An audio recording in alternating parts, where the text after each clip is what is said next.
بسم اللہ الرحمن الرحیم۔ میں نے جب شعور کی آنکھ کھولی، خود کو تنگ دستی اور اسرت کی دلدل میں دھن سے پایا۔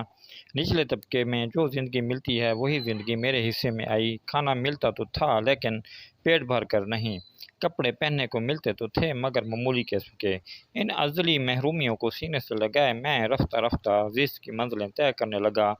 والد صاحب صبح اٹھ کر مزدوری کے لیے چلے جاتے اور شام کے 9-10 گھنٹے کی محنت شاقہ کا معاوضہ 50 روپے لیے لڑکھڑاتے قدموں گھر لوٹتے۔ روپے جو زندگی کی سب سے اہم ضرورت ہیں، زندگی کا محور جس کے گرد انسان جیتے جی آخر دم تک گھومتا رہتا ہے، جن کے حصول کے لیے انسان کو ہر روز نہ جانے کتنی بار مرنا پڑتا ہے، ان 50 روپیوں پہ 3 زندگیوں کا انحصار تھا: والدہ، والد اور میں والدین کی بڑھاپے کی اکلوتی اولاد تھا۔ زندگی کے آخری عہد میں شاید وہ زندگی کا بوجھ مزید نہ اٹھا سکتے، مگر میری پیدائش نے انہیں نئے حوصلے اور ولولے عطا کیے اور وہ گویا پھر سے جوان ہو کر زیست سے نبرد آزما ہو گئے۔ رات کو ابا تھکے ہارے بستر پر آ گرتے تو امی دیر تک ان کے کمزور ناتواں جسم کو دبتی رہتیں، تب وہ کہیں جا کر سوتے اور جب صبح پھر گھسٹتے پاؤں روئی پلے باندھ کر مزدوری کے پہ نکل جاتے تو مجھے ابا کی حالت پر بہت ترس آتا، مگر میں کیا کر سکتا تھا، میں تو خود ابھی بچہ تھا۔ کہتے ہیں کہ غربت انسان کو ضرورت سے زیادہ سنجیدہ اور حساس بنا دیتی ہے، شاید یہی وجہ تھی کہ میں ابا کو تکلیف سے کراہتے دیکھ کر اکثر سوچا کرتا کہ کیا سارا دن مشقت کی چکی میں پیسنا اور رات کو تھکاوٹ کی ٹیسوں سے بلبلاتے گزار دینا ہی زندگی ہے۔ ابا چاہے کتنی ہی تکلیف میں ہوتے لیکن مجھے دیکھتے ان کے پوج مردہ چہرے پر خوشی بکھر جاتی۔ والدین اولاد کے مستقبل کی تعمیر کے لیے اپنے آپ کو کیسے کیسے حوصلے شکن حالات سے دوچار کر لیتے ہیں، اور آج کی اولاد جوان ہو کر والدین کی محنت کا ثمر فاقوں، ٹھڈوں اور دھکوں کی صورت میں دیتی ہیں۔ ہمارا گھرانہ شروع ہی سے اسلامی اقدار کا پابند رہا ہے۔ میری والدہ نے کبھی بغیر وضو کے مجھے دودھ نہیں پلایا تھا۔ ابا کمزوری اور ناتوانی کے باوجود باقاعدگی سے نماز پڑھتے تھے اور صبح کام پر جانے سے قبل قرآن کریم کی تلاوت کرتے۔ میرے والدین مجھے بہت بڑا خطیب بنانا چاہتے تھے۔ اس لیے میری تربیت خالص اسلامی زاویوں پر ہوئی۔ ہوش سنبھالتے ہی مجھے مسجد میں بھیجا جانے لگا۔ مسجد کے اونچے میناروں سے اذان کی آواز بلند ہوتی تو محلے کا ہر گھر گونجنے لگتا، فضاؤں میں ایک طرح کا تقدس اور پاکیزگی سی کھل جاتی۔ میرا تخیل آسمانوں کی سیر کرنے لگتا اور میں فوراً بستر سے نکل کر مسجد میں چلا جاتا۔ نماز کے بعد نہایت انکساری سے اللہ کے حضور دعا کرتا: زمین آسمان کے مالک، تو ہر چیز پر قادر ہے، ہم پر رحم کر اور رزق حلال عطا فرما۔ دعا کے وقت میرے دل پر ایک انجانا سا خوف اور رعب و دبدبا سا طاری ہو جاتا اور شدت خوف سے بدن کانپنے لگتا، جیسے ادھر ادھر ہر جگہ خدا موجود ہو اور وہ میرے ہر فعل کو دیکھ رہا ہے۔ نماز کے بعد میں سبق پڑھتا اور دن چڑھے گھر واپس آتا۔ امی مجھے سینے سے لگا لیتی، کتنی ٹھنڈک ہوتی ماں کی شفیق گود میں۔ وقت گزرتا گیا اور میں والدین کی شفقت میں پروان چڑھتا رہا۔ کہتے ہیں کہ اللہ اپنی نوازشوں سے پہلے بندے کو آزمائش کی بھٹی میں سے بھی گزارتا ہے، اور یہ ہماری پہلی آزمائش تھی کہ ایک روز ابا بخار میں پھونکتے وقت سے پہلے کام سے واپس آ کر ایسا سوئے کہ دوبارہ نہ اٹھ سکے۔ میرا والد مر گیا، وہ شفیق ہستی مر گئی جس نے مجھے بہت بڑا خطیب بنانے کے لیے زندگی کو دو پر لگا دیا تھا، مجھے غربت کا احساس تک نہ ہونے دیا۔ امی اس اچانک صدمے سے نڈھال ہو گئیں، لیکن مجھے ابا کی موت کا مطلق کوئی غم نہیں تھا، بلکہ میں ایک طرح کا سکون محسوس کر رہا تھا کہ چلو وہ زندگی کے اس جہنم سے تو چھوٹ گئے، اب وہ بخار سے تپتے ہوئے جسم کو گھسیٹتے ہوئے کام پر نہیں جائیں گے۔ اچھا ہوا وہ روز روز کے مرنے سے تو بچ گئے۔ بعد کے حالات نے بہت جلد ثابت کر دیا کہ والدہ کا رونا بے جا نہ تھا۔ موت خود اتنی ہیبتناک نہیں ہوتی جتنی کہ موت کے بعد کی زندگی۔ مرنے والا تو مر جاتا ہے، موت اسے ہر دکھ سے نجات دلا دیتی ہے، لیکن موت کے بعد اس کے لواحقین کو اس سے کہیں بڑی موت کا سامنا کرنا پڑتا ہے۔ ابا کی موت کے ساتھ ہی ہمارے گھر کا چولہا بھی ٹھنڈا پڑ گیا۔ گھر میں بھوک اور افلاس نے ڈیرے جما لیے۔ 2-3 روز کی بھوک نے ثابت کر دیا کہ ابا ہمارے لیے بہت بڑا سہارا تھے۔ رفتہ رفتہ پیٹ کی بھوک مرحوم کی موت کے صدمے پر غالب آتی چلی گئی اور امی اپنے بڑھاپے سے بے نیاز ہو کر شرح حیات پر گامزن ہو گئیں۔ وہ لوگوں کے گھروں میں محنت مزدوری کر کے حالات کو سنبھالنے کی ناکام کوشش کرنے لگی، مگر بہت جلد تھک جاتی۔ وہ مستقل بیمار رہنے لگی اور میں خالی پیٹ مسجد میں جانے لگا۔ بسا اوقات پڑھتے پڑھتے بھوک سے میرے پیٹ میں شدت کا درد اٹھتا اور میری آنکھوں کے سامنے بجائے الفاظ کے جگنوں سے ناچنے لگتے، ذہن میرا ساتھ چھوڑنے لگتا۔ یوں رفتہ رفتہ میرے خطیب بننے کے جنون پر بھوک کی گہری دھند چھاتی چلی گئی۔ بالآخر مجھے پڑھائی کو خیر بات کہہ کر مزدوری کے جہنم میں گرنا پڑا۔ آپ سمجھ لیں کہ اس وقت میری عمر کیا ہوگی۔ 10 سال کا بچہ بھلا کیا مزدوری کرتا، جبکہ میرے ملک میں تو کڑیل جوان مزدوری کی حسرت دل میں لیے خودکشی کے حرام موت کو گلے لگانے پر مجبور ہو جاتے ہیں۔ مگر پیٹ کے لیے انسان کو ہر مرحلے سے گزرنا پڑتا ہے۔ میں چھوٹے چھوٹے کام کرنے لگا، بس اسٹینڈ پر آوازیں لگایا کرتا، بسیں دھویا کرتا یا پھر کسی مسافر کا سامان اٹھا کر اسے منزل مقصود تک پہنچا آیا کرتا۔ اس طرح سے زندگی کی گاڑی پھر سے رینگنے لگی۔ دن بھر کا تھکا ہارا جب میں شام کو گھر آتا تو بیمار ماں کے مزمحل چہرے پر خوشی کی چمک بکھر جاتی اور یہی خوشی میری زندگی کا ماں حاصل تھی، میری محنت کا ثمرہ، جسے دیکھ کر میری ساری تھکاوٹ دور ہو جاتی۔ شام کا کھانا ہم ماں بیٹا دونوں اکٹھے ہی کھاتے تھے، پھر نماز کے بعد میں دیر تک امی کا جسم دابتا رہتا۔ اس دوران کبھی کبھی امی بھرائی ہوئی آواز میں کہنے لگتی، صابر، نہ تمہارا باپ مرتا اور نہ اس عمر میں تمہیں یہ مصیبتیں جھیلنا پڑتی، اور میں مسکراتے ہوئے کہتا، امی، اللہ کا نظام کسی کے لیے نہیں بدلتا، موت کا ایک دن معین ہے، وہ کسی کا بچپن اور بڑھاپا نہیں دیکھتی۔ زندگی جب نام ہی جہد مسلسل کا ہے امی، تو پھر کیوں نہ آدمی شروع ہی سے اس کشمکش میں الجھ جائے۔ کل میں ایک صاحب کا سامان لے کر بس اسٹینڈ سے ملحقہ آبادی میں گیا، بوجھ رکھ کر پیشانی سے پسینہ پونچھتے ہوئے مزدوری لینے لگا تو اس آدمی نے میرا کندھا تھپاتے ہوئے کہا، شاباش بیٹے شاباش، گھبرانا نہیں، زندگی میں کامیاب وہی ہوتا ہے جو مصائب کی آنکھوں میں آنکھیں ڈال کر جینے کا مقصد حاصل کر لیتا ہے۔ امی مجھے کوئی پریشانی زیر نہیں کر سکتی، اس لیے کہ میرے پیچھے ماں کی دعائیں ہیں، تیری دعائیں ہی ڈھال بن کر میری حفاظت کرتی ہیں ماں۔ یوں میں ممتا کی گود میں سر رکھ کر نیند کی وادیوں میں اتر جاتا۔ 5 سال گزر گئے، امی کی طبیعت بھی سنبھل چکی تھی اور انہوں نے کچھ رقم جمع کر کے سلائی مشین خرید لی تھی۔ اب محلے کے کپڑے انہیں سینے کے لیے مل جاتے تھے، جیسے اچھی خاصی آمدنی ہو جاتی تھی۔ حالات قدرے بہتر ہوئے۔ ایک روز امی کہنے لگیں، صابر بیٹا، والد مرحوم تجھے خطیب بنانا چاہتے تھے، حالات نے تجھے کیا بنا دیا ہے، مرحوم کی روح آج کتنی بے چین ہوگی بیٹے، مشین کی آمدنی سے اب ہماری گزر بسر کے لیے کافی ہے، لہٰذا میں چاہتی ہوں کہ تم کام چھوڑ کر اپنی تعلیم مکمل کر لو۔ امی، اب وقت گزر چکا ہے، ویسے بھی میں بڑا ہو گیا ہوں، اب کیا میں پڑھوں گا؟ میں نے ہنستے ہوئے کہا، نیک کام کے لیے کوئی مخصوص وقت نہیں ہوا کرتا میرے لال، یہ میرا حکم ہے کہ تم کل سے کام پر نہیں بلکہ مسجد میں جاؤ گے۔ امی نے 2 ٹوک فیصلہ دے دیا اور یوں میں کام چھوڑ کر مسجد میں جانے لگا۔ کوئی 60 سال کی عمر ہوگی ان کی، چھوٹا سا سر، لمبی نوکیلی کھچڑی داڑھی، کھجور کے پتوں کی ٹوپی، لمبا چوغا اور ٹخنوں سے اونچا تہمت، گلے میں تسبیح، ایک ہاتھ میں عصا تھامے اور دوسرے ہاتھ سے چھدری داڑھی کو کھجاتے ہوئے جب وہ مسجد سے برآمد ہوتے تو یوں لگتا جیسے ملک الموت روح قبض کرنے کے لیے کسی پر جھپٹنے والا ہے، مگر یہ ملک الموت نہیں، اس مسجد کے خطیب اور ہمارے استاد محترم مولانا قاری عبدالغفور صاحب تھے، جنہوں نے پہلی بیوی کی وفات کے 5 سال بعد کو 3 ماہ قبل ایک 18 سال لڑکی سے شادی کی تھی۔ کتنے سنگ دل تھے وہ والدین، جنہوں نے ایک پھول سی بچی کو جیتے جی بڑھاپے کی اس جہنم میں دھکیل دیا تھا۔ مسجد کی دوسری منزل پر مولانا اپنی نوبیاہتا بیوی کے ساتھ رہائش پذیر تھے۔ چھوٹے بچے کام وغیرہ کے لیے اوپر چلے جاتے اور اگر کوئی بہر کا کام ہوتا تو میں کر دیتا، چونکہ میں تمام طلباء میں سب سے بڑا تھا، اس لیے مجھے وہاں جانے کی ممانعت تھی۔ ایک روز میں مسجد کے صحن میں بیٹھا پڑھ رہا تھا، ایک کنکر میری پیشانی پر لگا، میں نے جو اوپر دیکھا تو دیکھتے رہ گیا۔ ایک انتہائی حسین لڑکی چھت پر کھڑی مجھے گھور رہی تھی، مجھ سے نگاہیں ملتے ہی اس کے لبوں پر مسکراہٹ پھیل گئی۔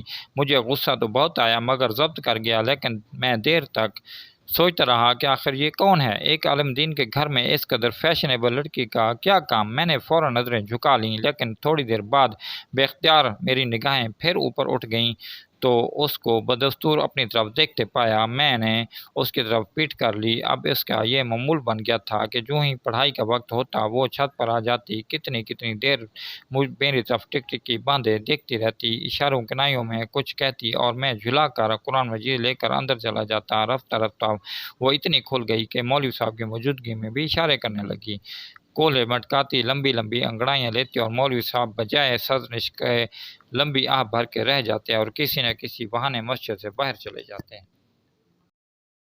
اگرچہ اس وقت میں جوانی کی حدود میں قدم رکھ چکا تھا، مگر میری تربیت اور مسجد کے پاکیزہ ماحول نے میرے خیالات کو بہکنے نہ دیا۔ اس روز مغرب کی نماز کے بعد مولوی صاحب کہنے لگے، صابر میں ایک کام سے باہر جا رہا ہوں، بی بی جی کے سر میں درد ہے، ذرا اوپر جا کر انہیں دم کرانا۔ میں حیران تھا کہ بھلا میں کیا دم کروں گا بی بی جی کو، اور پھر پہلے تو میرے اوپر جانے پر اس قدر پابندی تھی، اب یہ یکا یک نوازش کیسی؟ مگر تعمیل حکم کے لیے مجھے اوپر جانا ہی پڑا۔ میں نے دروازہ کھٹکھٹایا تو دوسرے لمحے دروازہ کھلا اور وہ میرے سامنے کھڑی تھی۔ مجھے یوں لگا جیسے میری آنکھوں کے آگے آگ مچل گئی ہو۔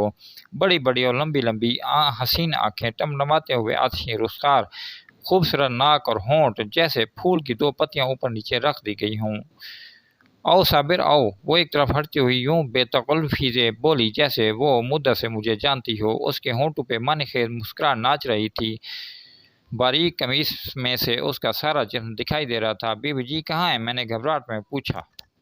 میرا نام منظورہ ہے، منظورہ۔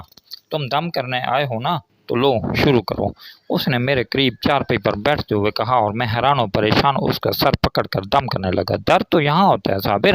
اس نے میرا ہاتھ پکڑ کر دل پر رکھ دیا اور میرے جسم سے جسم بھڑا کر بیٹھ گئی۔ اس کے جسم کے لمس سے مجھے اپنے سراپا میں ایک عجیب سی گرمی محسوس ہونے لگی۔ عین ممکن تھا کہ میں گناہ کی پستیوں میں ڈوب جاتا کہ اچانک میرے سامنے فضا میں جیسے قرآن مجید کی یہ ایت تیرنے لگی، ترجمہ: زنا کے قریب مت جاؤ کیونکہ یہ بہت بڑی بے حیائی ہے، اللہ کو غضبناک کرنے والا فعل ہے اور اپنی شہوت پوری کرنے کا بہت برا طریقہ ہے۔ اس کے ساتھ ہی میرے سامنے سے گناہ کی دھند چھٹ گئی اور میرا ابلتا ہوا جسم ٹھنڈا ہو گیا اور میں منظورہ کو پرے دھکیل کر لا حول ولا پڑتا ہوا نیچے بھاگ آیا۔ اس رات میں دیر تک اس واقعے پر غور کرتا رہا کہ میں نے کوئی ڈراؤنا خواب دیکھا ہے یا وہ عورت واقعی اتنی گناہگار ہے۔ بہرحال میرے ذہن میں ایک عالم دین کی مثالی بیوی کا جو تصور تھا وہ بکھر چکا تھا۔ وہی عورت جو آج سے پہلے مجھے نور کے سانچے میں ڈھلی ہوئی حور معلوم ہوتی تھی، اب ایک بھیانک چڑیل کی لگتی تھی۔ اب میں ہر ممکن کوشش کرتا کہ اوپر نہ جاؤں۔ میں جلدی جلدی سبق پڑھ کر گھر چلا آتا۔ اس روز جمعہ تھا، مولانا صاحب ضبط نفس پر تقریر کر رہے تھے کہ اچانک انہوں نے مجھے اشارے سے بلایا اور اوپر سے ایک کتاب لانے کو کہا۔ میں جلدی سے اوپر چلا گیا۔ بی بی جی، صابر، میں نے تمہیں کتنی دفعہ کہا ہے کہ مجھے منظورہ کہا کرو؟ وہ درمیان ہی میں بول پڑی، مولوی صاحب نے فلاں کتاب منگوائی ہے۔ میں نے دروازے ہی میں کھڑے کھڑے کہا۔ اس نے پٹاخ سے دروازہ کھول کر مجھے اندر کھینچتے ہوئے کہا، کتاب کی ضرورت ہوگی مولوی کو، مجھے تمہاری ضرورت ہے منظورہ، مجھے فوش مذاق اچھا نہیں لگتا۔ میں نے اس کے بازو میں کسمساتے ہوئے کہا، او صابر، کس قدر پرانے خیالات ہیں تمہارے، کتنے دور ہو تم زندگی کی رہنائیوں سے۔ ارے بے وقوف، باہر نکلو پرسائی کے سخول سے، ڈلو زندگی کے نئے تقاضوں میں کہ زندگی بہت حسین ہے، دل فریب ہے۔ میرے قلب و ذہن میں ایک زلزلہ سا آ گیا، میں جذبات کے مجدار میں ڈولنے لگا۔ میں نے نہایت بے بسی سے آسمان کی طرف دیکھا۔ میں اسے معجزہ ہی کہوں گا کہ عین اسی وقت منظورہ کے پیٹ میں اس شدت سے درد اٹھا کہ وہ مجھے چھوڑ کر چارپائی پر گر پڑی۔ اس طرح میں ایک بار پھر برائی کی دلدل میں گرنے سے بچ گیا۔ یا اللہ، یہ تو نے مجھے کس آزمائش میں ڈال دیا ہے۔ میں عرق ندامت میں شرابور نیچے چلا آیا۔ اگلے روز کوئی 10 بجے صبح جب میں گھر آنے لگا تو حکم ہوا کہ چند برتن مانجنے ہیں، مرتا کیا نہ کرتا۔ پھر اوپر چلا گیا، برتن مانج کر اٹھنے لگا تھا کہ محترمہ نے پھر دبوچ لیا، منظورہ تم بہت سرکش ہو گئی ہو۔ میں نے سخت لہجے میں کہا، اپنا نہیں تو کم از کم مولوی صاحب ہی کا کچھ خیال کر لو، اسلام میں اس بے باکی اور بے حیائی کی اجازت نہیں۔ اچھا رہنے دو اس باز کو، مگر منظورہ مجھ سے یہ نہ ہو سکے گا۔ میں نے اس کے سامنے ہاتھ جوڑ دیے۔ صابر، اگر تم اسے بےغیرتی سمجھتے ہو تو اس کا ذمہ دار بھی مولوی ہے، اس نے مجھ سے شادی کر کے سب سے بڑی بےغیرتی کی۔ صابر، میں جوان ہوں اور جوانی کی ہنگامہ خیزیوں کو صرف پیسے ہی کی نہیں، مضبوط بازوؤں کی ضرورت ہوتی ہے۔ میں نے اپنی برداشت سے بڑھ کر صبر کیا، مگر جب جوانی کی جذبات کے مدوجہر میں ثابت قدم نہ رہ سکی تو میں نے صاف صاف کہہ دیا مولوی صاحب سے کہ اگر تم شادی کے تقاضوں کو پورا نہیں کر سکتے تو مجھے طلاق دے دو۔ یہ سن کر مولوی کے چہرے پر اداسی چھا گئی۔ کہنے لگا، تجھے چھوڑ کر میں زندہ نہ رہ سکوں گا، میری عزت اور وقار خاک میں مل جائیں گے۔ میری جان کوئی ایسا طریقہ نکالو کہ سانپ بھی مر جائے اور لاٹھی بھی بچ جائے۔ میں نے کہا، تو پھر یہی طریقہ ہے کہ میں بیوی تو تمہاری ہی رہوں گی، مگر اپنی آسودگی کے لیے جیسے آدمی کو چاہوں بلا سکتی ہوں، تم اس معاملے میں چندہ دخل نہ دو گے۔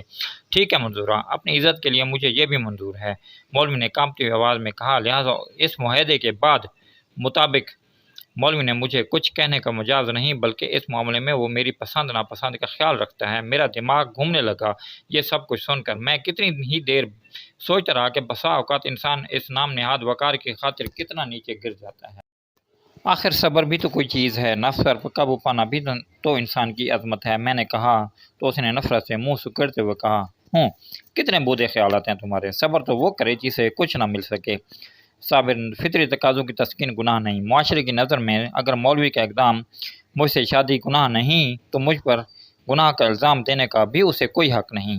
تمہیں میری خواہشات کے سامنے جھکنا ہوگا صابر، میری ارنا کی تسکین توہین نہ کرو صابر، ورنہ تمہارے لیے اچھا نہ ہوگا۔ میرے دل کی دنیا تہ بالا ہونے لگی، میں پستیوں کی طرف لڑک ہی جاتا کہ کسی نے باہر کے دروازے پر دستک دی اور ہم ایک جھٹکے سے علیحدہ ہو گئے۔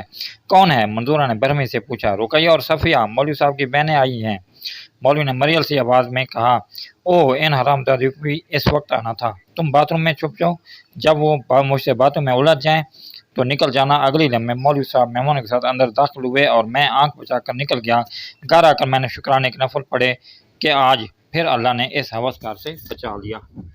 مولوی صاحب سیالکوٹ کے ایک سرحدی گاؤں کے رہنے والے تھے۔ کئی سال پیشتر خطابت کے سلسلے میں لاہور آ گئے تھے۔ باقی بہن بھائی اور عزیز رشتہ دار گاؤں ہی میں تھے۔ مولوی صاحب نے لاہور کی چکا چوند سے متاثر ہو کر یہاں کی ایک ماڈرن لڑکی سے شادی رچا لی تھی۔ 1971 کی جنگ چھڑی تو سرحدی علاقوں کے لوگوں نے اندرون ملک کا رخ کیا۔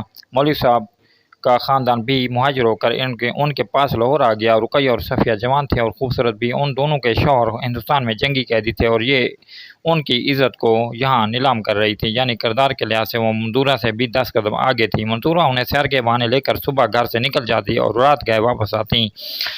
مولوی نے بھی تعارض نہیں کیا تھا، بلکہ ان دنوں مولوی نے ایک اور مہم شروع کر رکھی تھی۔ وہ چھٹی کے بعد ہم سب طلباء کو لے کر شہر کے مختلف محلوں میں جنگ سے متاثرین کے لیے چندہ اکٹھا کرنے نکل جاتے۔ شام کو ہم لدے پھندے واپس آتے تو اس مال میں سے قیمتی اشیاء چھانٹ کر مولوی رکھ لیتے اور بیکار چیزیں حکومت کے فنڈ میں جمع کرا دی جاتی۔ اس طرح مہاجرین کی آباد کاری تک مولوی نے لاکھوں روپے کمائے۔ یہ ان لوگوں کا حال ہے جنہیں خدا نے تبلیغ اسلام کا مقدس فریضہ سونپا ہے۔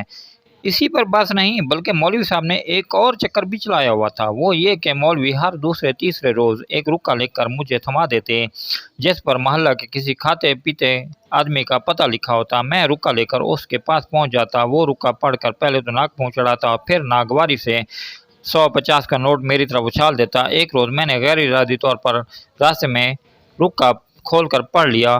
لکھا تھا، مکرمی مسجد کی صفیں بسیدہ ہو چکی ہیں، طلباء کے لیے قرآن کریم اور دیگر کتب منگوانی ہے، پچھلے ماہ سے بجلی کا بل بھی ادا نہیں ہو سکا، لہٰذا جو کچھ بھی ہو سکے خدا کی راہ میں نظر کر دیں، وسلام عبدالغفور۔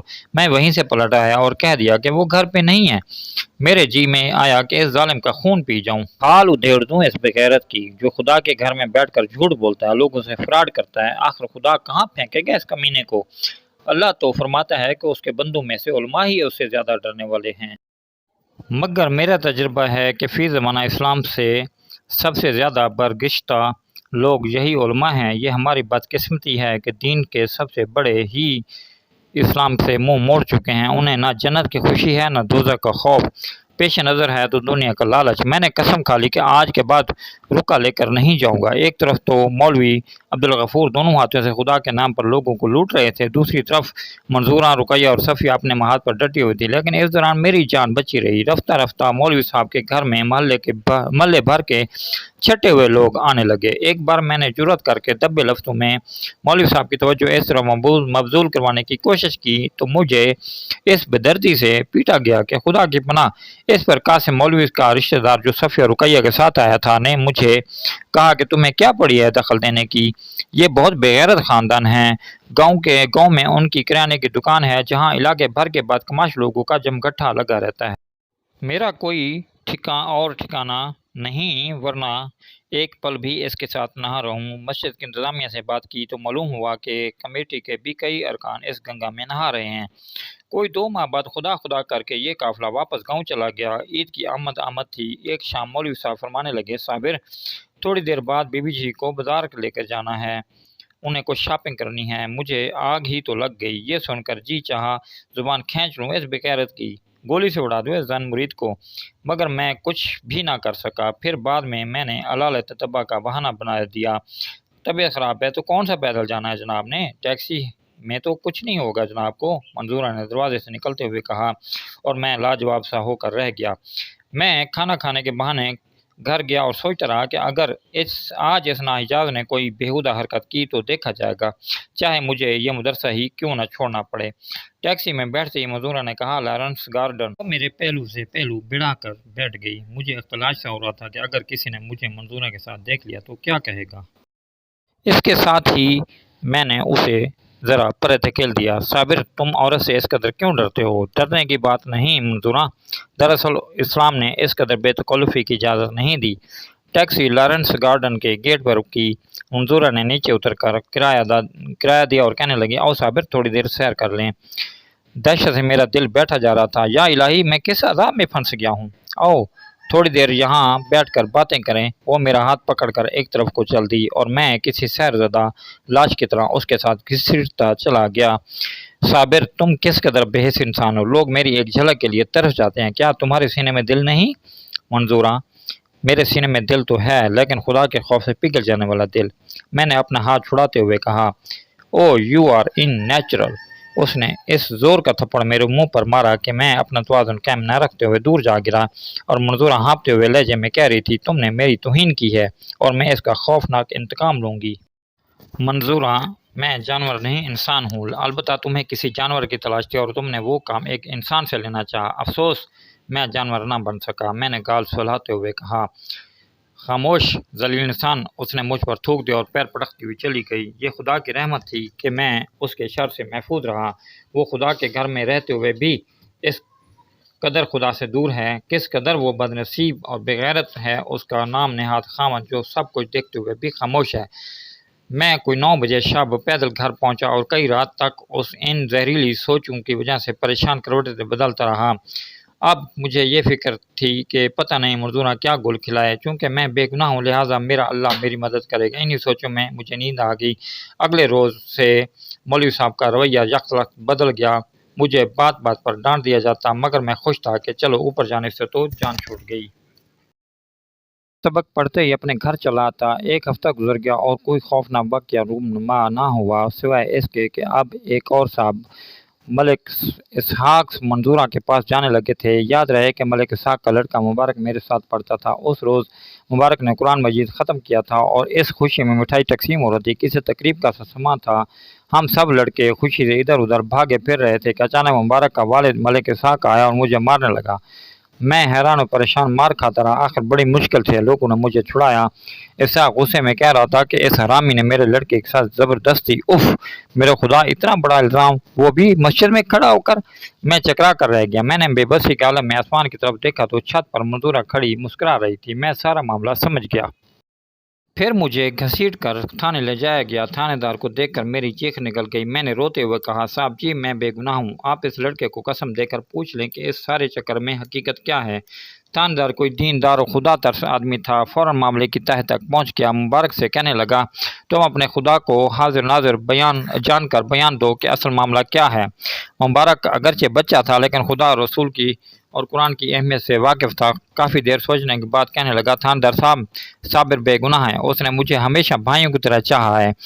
مجھے میرے والد مولوی صاحب اور ان کی بیوی منظورہ نے یہ سب کچھ کرنے کے لیے کہا تھا۔ اس کے ساتھ ہی مبارک کے والد نے اسے پیٹنا شروع کر دیا۔ تھاندار نے دھکے دے کر ملک صاحب کو باہر نکال دیا اور پھر تنہائی میں نے تھانے دار کو سب کچھ بتا دیا۔ کافی دیر سوچنے کے بعد تھاندار کہنے لگا، صابر بیٹے، تم جانتے ہو ملک صاحب امیر و بارسوخ آدمی ہے۔ میرے خیال میں منظورہ نے تم سے مایوس ہو کر اسے پھانس لیا ہے اور وہ تم سے اپنی شکست کا بدلہ لینے کے لیے یہ سب کچھ کر رہی ہے۔ فی الحال تو معاملہ دب گیا ہے، ہو سکتا ہے کل کلاں اسحاق کسی بڑے افسر کو کچھ دے دلا کر تم پر تشدد کرنے پر مجبور کر دے، لہٰذا میرا مشورہ ہے کہ تم کچھ عرصے کے لیے